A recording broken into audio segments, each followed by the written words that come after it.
Hello, you're watching TVP World Talks. I'm Jonasz Rewiński.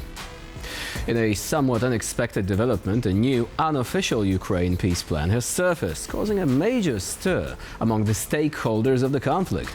Initially appearing as giving decisive advantage to Moscow, the as-yet unconfirmed scheme now seems more comprehensive in terms of security guarantees and safeguards, yet some points are still likely to cause major controversy if officially presented for consideration, especially when it comes to Ukraine and its allies. So what is this plan? A Russian psyop? An attempt of the Trump administration to sweep the problem away and move on? Or a framework for a new regional security architecture offering both opportunities and significant challenges? Joining us now is Horodyskyy, Senior Fellow at the Atlantic Council. Hello and welcome to TVP World. Hello. So what do you make of this plan, if we can call it a plan? I mean, for the time being, these are still unconfirmed press reports. Do you think that this is likely to be presented officially for leaders of Ukraine, the European Union, for further consideration? Thank you. Yes, I would doubt whether we can call it a plan right now.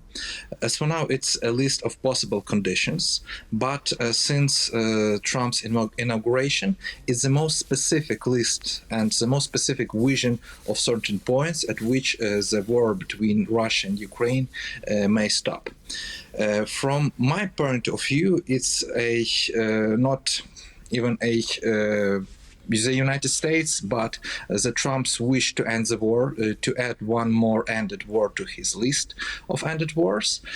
And but in any case, I won't think that your last point, a vision of the regional security or European security, will be an outcome of this plan or list of conditions. In any case, it's the first step. More in certain, some of these conditions are more realistic, some of these conditions are less.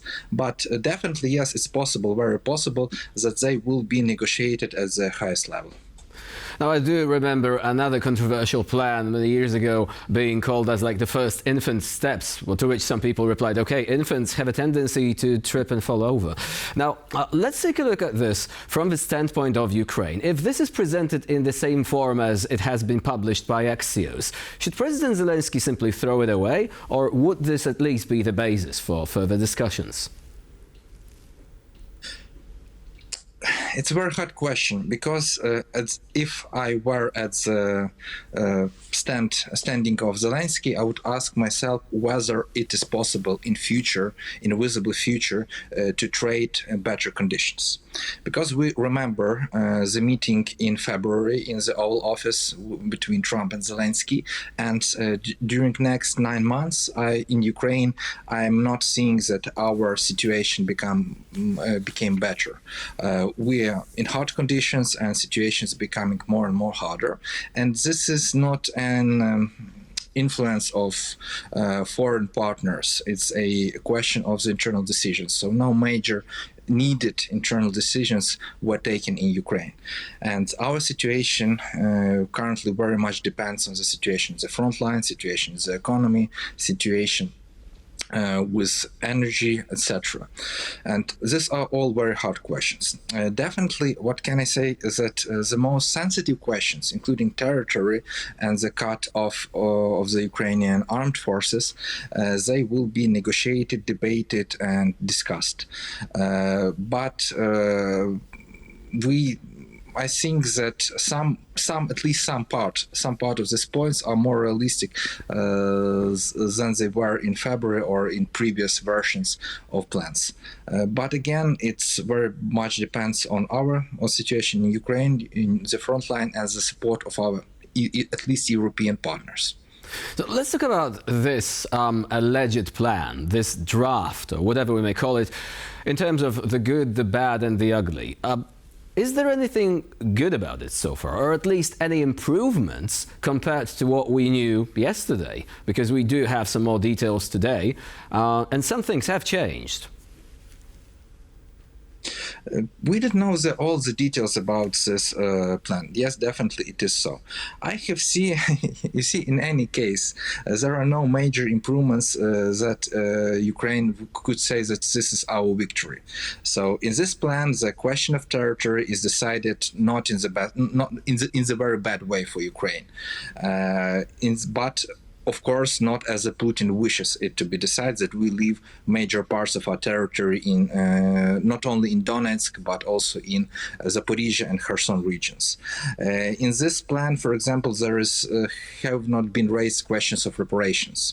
Yes, there is some plan of using of the frozen Russian assets, but again, it's not about reparations, it's about business. The United States wants to profit from this story. What is a major progress from the point of view of Ukraine is a question of guarantees.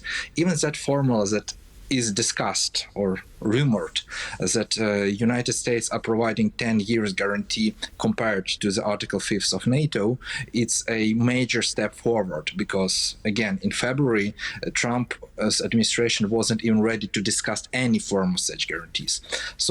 And this, from my point of view, and many Ukrainians, so this question of guarantees is the most progress. But if we are considering this plan in general, yes, of course, it's not a victory of Ukraine. Definitely not. But the situation again, so it's a question of our government, Ukrainian government. The situation is not becoming better, at least in this at least to the extent they can manage it. So these security guarantees, what we do know, according to the draft, is that if there is a significant, deliberate and sustained armed attack by the Russian Federation across the agreed armistice line into Ukrainian territory, that shall be regarded as an attack threatening the peace of security of the transatlantic community, and the measures adopted may include armed force, intelligence, logistical assistance, economic and diplomatic actions, and other steps judged appropriate. Do you think this is too broad and too discretionary? It's definitely too broad and definitely too discretionary. But again, as I said, so a year ago or 9 months, half a year ago, there were even no discussions about that from the United States. And we have 28, I think, security agreements, security assurance agreements with very different countries all around the world, but all they provide are to a certain extent similar to that that is suggested in this Trump's or Witkoff's plan. So this is the better we can obtain right now, I think. Because even if NATO is not mentioned in this plan and is a future possible agreement, we all should be realistic, and Ukraine is realistic, that in the nearest years we won't become a NATO member and we won't get the guarantees of Article 5th of NATO. Yes, I mean, the plan mentions NATO. It says that Ukraine will not be joining NATO and will agree not to join NATO. Of course, it's an open question whether Russia is not going to say, oh, if these guarantees are a bit like NATO, we're not going to accept them. Yeah. But let's move on to another thing. Weapons. Initial reports suggested that Ukraine would be banned from using long-range weapons. That is not in the draft, at least not in the one that was published by Axios. Also, the reduction of the armed forces. There were initial reports suggesting 250,000. Now, the draft that has surfaced says 600,000. Do you think that relatively it's an improvement? I mean, reducing armed forces of Ukraine without reducing Russian armed forces still doesn't sound good. But 600,000. Standing army, do you think that would be enough to protect Ukraine against any possible incursion? You see, at the beginning we had 250,000 of soldiers, but you see, it's not a question only of the security, question of economy. It's a question of whether we can, without support of our partners in the Europe, in the United States, to have 1 million soldiers army with modernized weapons and so on. So definitely, in any case, after the ceasefire or peace, Ukraine would cut its armed forces to a certain extent, which is okay for its budget. So this would be in any case, in any way. This limit of 600 soldiers is, as for me, I'm not a military expert, but as for me, it's more than enough to have a strong, powerful, and possibly the most powerful European army of the peacetime. And of course, if there is, I hope it is never again, but if there is an aggression from the Russian Federation, yes, it's a possibility of conscription, mobilization, and broadening this army. So a very quick question, because we're running out of time. Amnesty for war crimes, that is very controversial. Russian war crimes would not be persecuted. For me, as a lawyer, this is the most sensitive question.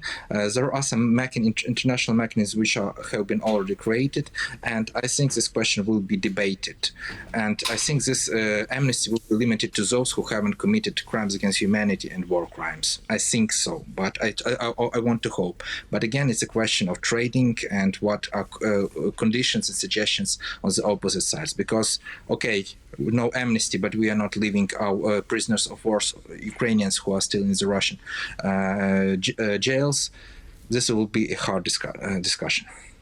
So still very much that we don't know. This is very much unofficial, but we do actually, we can see this framework sort of emerging, at least for the time being. Ivan Horodyskyy was our guest today here on TVP World. Thank you very much for joining us and for sharing your insight. Thank you. And I'm Jonasz Rewiński. You're watching TVP World. Please do stay with us.